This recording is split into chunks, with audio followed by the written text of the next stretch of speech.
This is Joy Foote. Welcome to Pine Mountain, then and now.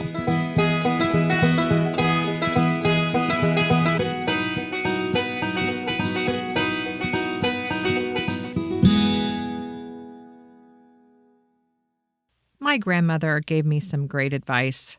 She said, "You should never lie to your doctor or your lawyer." The doctor part I understand. After all, your doctor needs to know the truth to make the best diagnosis. But the lawyer? Well, my grandmother had some experience with the law, as she was arrested for assault when she was in her 80s. The assault weapon? A garden hose. She got taken down to the station, booked, and everything. After the arraignment, she made the policeman take her home to avoid a taxicab fare. I just loved my grandmother. But let's get back to the doctor. I recently learned that Pine Mountain had a very committed and famous town doctor, Dr. William Ellis. And lucky for me, there's information at the Chipley Historical Center and in the book, Pine Mountain Reviews, written by Miss Lillian Champion. Dr. Ellis was born in 1897 in Meriwether County.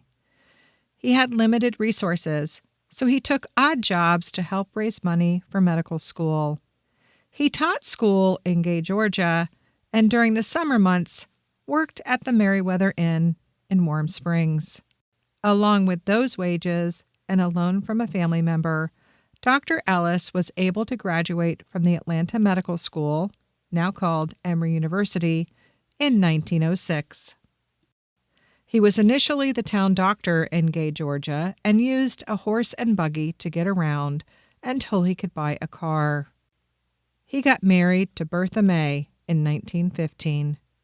Given that she was a registered nurse, she worked with him until her death in 1943. In 1917, Dr. Ellis volunteered for the Medical Corps and served overseas from May 1918 to June 1919. After returning to Gay, Georgia, he and his partner worked there until the retirement of the town doctor of Chipley in 1929. The story goes that the two doctors used a coin toss to decide which one was going to move away. And so it was that Dr. Ellis moved to Chipley. Dr. Ellis was so well known and had such a distinctive career that the Columbus Ledger-Inquirer Sunday magazine wrote an article about him in 1960. Here's a quote from the beginning of the article. "In Pine Mountain, Georgia, this notice appears quite frequently on the office door of the town's only medical doctor. The good Lord made 6 times as much water as he did dry land, so as any fool can plainly see, he meant for man to fish 6 times as much as he works." You see, after the death of his first wife, Dr. Ellis remarried in 1948 to Elsie Smith O'Neill. She planned his office hours and home visits during the mornings so he could have his afternoons to go fishing.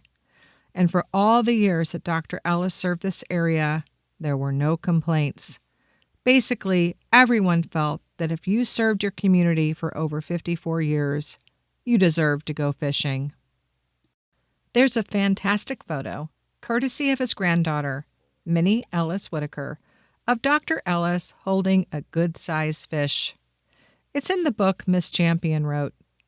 In the photo, he's sporting a fishing hat, and his round spectacles suit his face so perfectly. He's not quite smiling a huge grin, but he's projecting a very proud and confident expression. It's easy to imagine what a wonderful doctor, neighbor, and fisherman he was. There were many tributes made to Dr. Ellis at his retirement that really personifies how highly regarded he was. A nearby specialist wrote this tribute about Dr. Ellis, quote, "I remember cases he brought to the hospital in his own car because there were no other means of transportation. I can also remember cases not eligible for charity, and unable to pay for a hospital bill for whom he underwrote the expenses. I know of many instances when he made home calls on muddy, slick, and freezing roads at night, when I know he actually felt worse than the patient he was going to see. When I read that tribute, I was amazed. Dr. Ellis was the town doctor until he was about 81 years old. Pine Mountain was so very lucky to have him as the town doctor. If you want to learn more, come on over to the Chipley Historical Center. There's some very nice memorabilia on display, including his medical bag and instruments. They even have the Gone Fishing sign he would hang up on his door.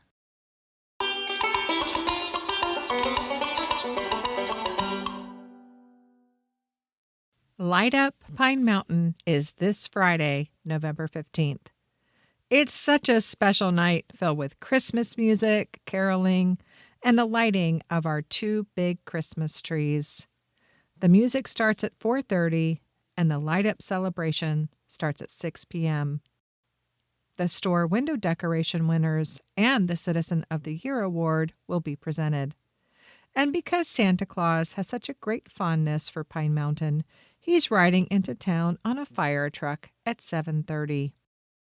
And don't forget, the shops will be open late and there'll be 2 food trucks set up right in downtown. So come join in the fun. I hope to see you there.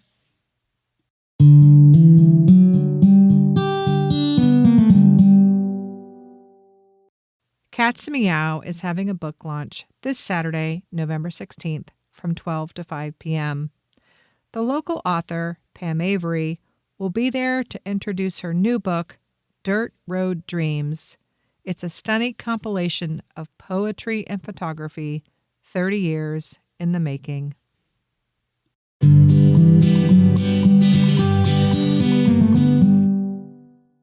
Today's episode was brought to you by Tours with Joy, the guided walking tours through Pine Mountain.